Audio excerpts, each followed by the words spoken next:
ketemu lagi bareng aku Nabila di course copywriting. Setelah di video sebelumnya, aku udah bahas tentang definisi dan fungsi copywriting. Sekarang waktunya ngebahas tentang di mana aja sih biasanya copy itu bakalan muncul. Nah, secara garis besarnya, media copywriting itu terbagi jadi dua. Pertama itu media tradisional, dan yang kedua adalah media digital. Media tradisional adalah media yang dari dulu udah sering kita lihat sebagai tempat beriklan, atau bisa dibilang sebagai media utama beriklan sebelum era internet berkembang. Nah, ada 3 jenis media tradisional. Pertama itu media cetak, yang kedua itu media broadcast atau penyiaran, dan yang ketiga media luar ruangan atau out of home media. Aku bahas dari media cetak dulu ya. Yang termasuk contoh media cetak itu ada majalah, koran, pamflet, brosur, buklet, dan katalog. Ada 2 bentuk copy dalam bentuk media cetak. Pertama, iklan display atau display ads atau juga dikenal sebagai banner. Iklan display adalah iklan yang di dalamnya udah mencakup copy dan desain visual atau gambar. Biasanya sih iklan display diaplikasikan di majalah, koran, pamflet, dan brosur. Nah, panjang pendeknya copy itu sangat bergantung pada dimensi atau ukuran iklan display serta besar kecilnya gambar yang digunakan dalam iklan tersebut. Kalau iklan displaynya full satu halaman majalah, berarti space-nya lumayan besar sehingga copy yang ditulis bisa lebih detail. Tapi kalau ukuran displaynya kecil, otomatis kopinya juga lebih sedikit ya. Meski begitu, penulisan copy pada iklan display harus mengadopsi prinsip KISS atau Keep It Short and Simple. Jadi kata-kata yang digunakan itu harus singkat, padat, jelas, alias nggak boleh bertele-tele. Nah, selain iklan display, ada juga yang namanya advertorial. Advertorial itu merupakan gabungan dari kata advertisement dan juga editorial. Dengan kata lain, advertorial adalah teks promosi yang dikemas dalam bentuk artikel layaknya produk jurnalistik. Karena bentuknya ini artikel, tentu kopinya bakal jauh lebih panjang dibandingin iklan display. Selain itu, kalau iklan display lebih mengarah ke hard selling, advertorial ini tuh lebih ke soft selling. Jadi pembaca tuh jarang ada yang ngeh kalau misalnya yang mereka baca tuh merupakan artikel jualan loh. Contohnya seperti advertorial yang ini nih. Topik yang diangkat adalah cara agar kucing bisa selalu sehat dan panjang umur. Caranya dengan merawat tubuh kucing agar selalu bersih, melimpahkan kasih sayang ke kucing, ngebuatin jadwal bermain, dan terakhir memberi makanan bergizi untuk si kucing. Nah, di poin terakhir tuh baru ketahuan kalau misalnya ini adalah sebuah advertorial untuk produk makanan kucing. Nah, karena letak key message dari advertorial itu biasa ditaruh di akhir artikel, sehingga tuh sering banget pembaca nggak sadar kalau yang mereka lagi baca adalah sebuah iklan. Maka dari itu, advertorial disebut sebagai soft selling. Media tradisional yang kedua adalah media penyiaran atau broadcasting. Jenisnya itu ada TV dan juga radio. Nah, untuk TV dan radio itu karakteristik kopinya lumayan berbeda loh. Keduanya itu cenderung menempatkan aspek storytelling yang kuat untuk menarik perhatian target konsumennya, khususnya lewat sisi emosional. Nah, contoh iklan dengan storytelling yang kuat itu bisa kamu lihat di iklan-iklan dari Thailand. Kenapa dibilang kuat? Karena banyak iklan Thailand tuh yang bisa ngebuat emosi penontonnya ikut larut. Entah itu perasaannya sedih, atau mungkin bahagia. Gak cuma menggiring emosi penontonnya aja, mereka tuh juga bisa menyuntikkan value-value dari produk mereka lewat cerita yang menyentuh. Nah, pembahasan soal storytelling ini bakalan aku bahas lebih lanjut di video Basic Writing Skills ya. Lanjut ke media tradisional ketiga, yaitu out of home media atau media luar ruang. Media iklan ini tuh bisa kita lihat di pinggir jalan atau tempat-tempat umum seperti stasiun, bandara, dan terminal. Contoh media luar ruang itu ada billboard, poster, juga banner yang menempel di bus, taksi, dan kereta.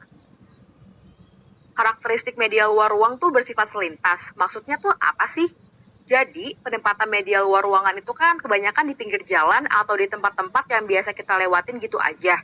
Sehingga tuh kita cenderung ngelihatnya secara selintas atau sekilas. Hal ini berdampak pada panjang copy yang ditulis, kata-kata yang digunakan biasanya lebih ringkas dibanding iklan display di media cetak, yaitu sekitar 5-6 kata.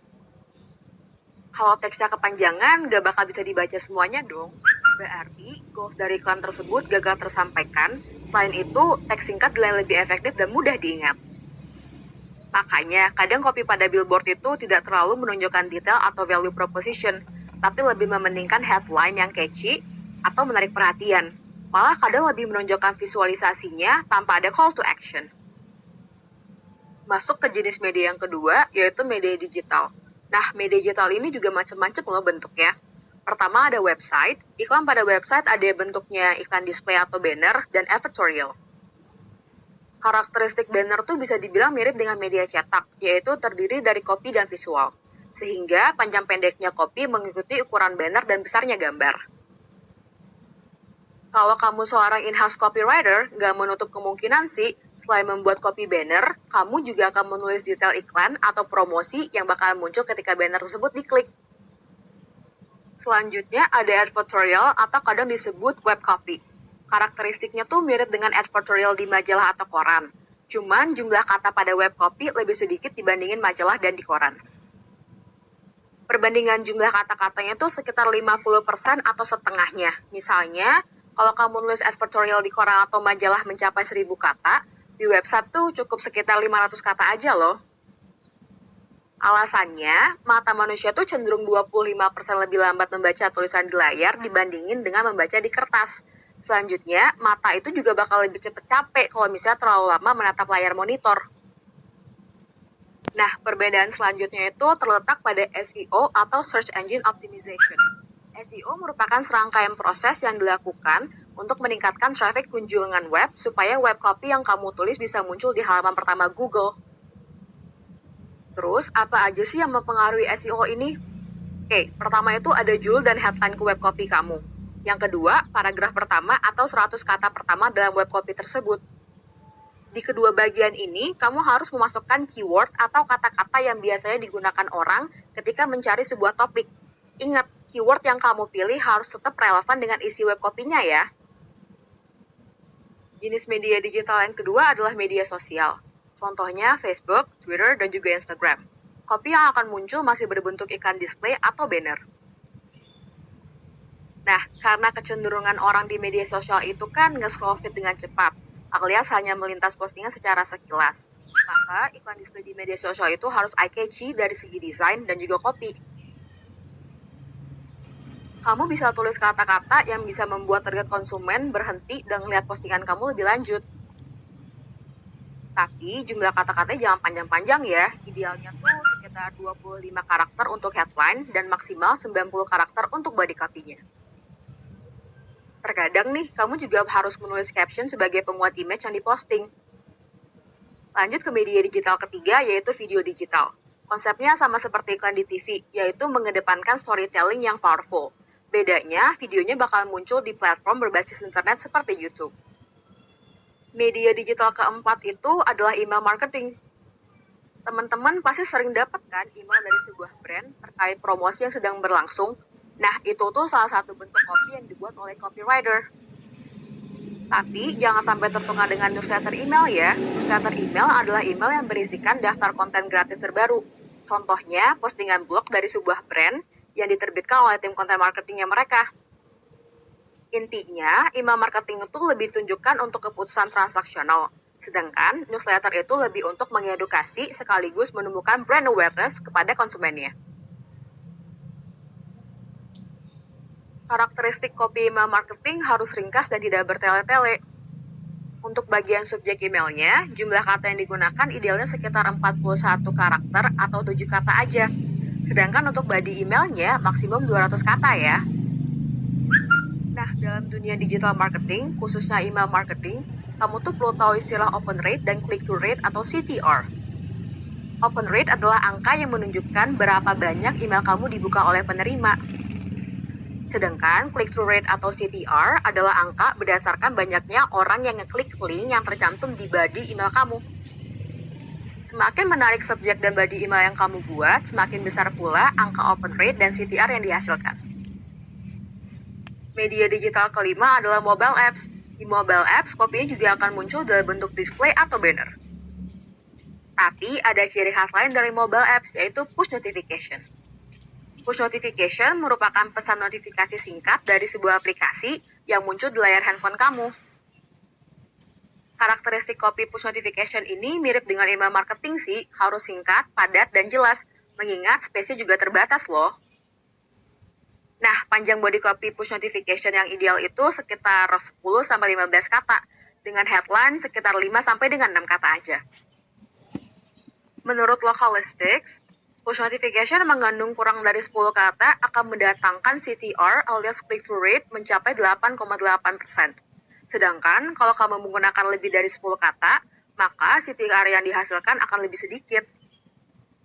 Ingat ya, selain memperhatikan jumlahnya, kamu juga harus memperhatikan kata-kata yang kamu pilih dalam headline. Karena headline push notification itu sangat powerful dalam menentukan jumlah open rate.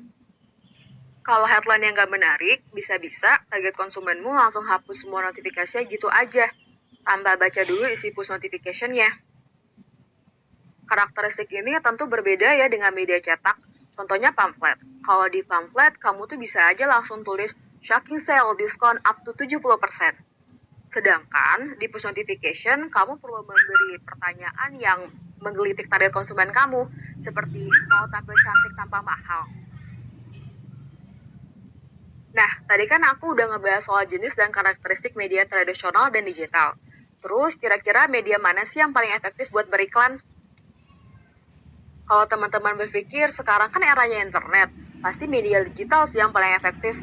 Berarti yang kapan teman-teman masih kurang tepat tuh.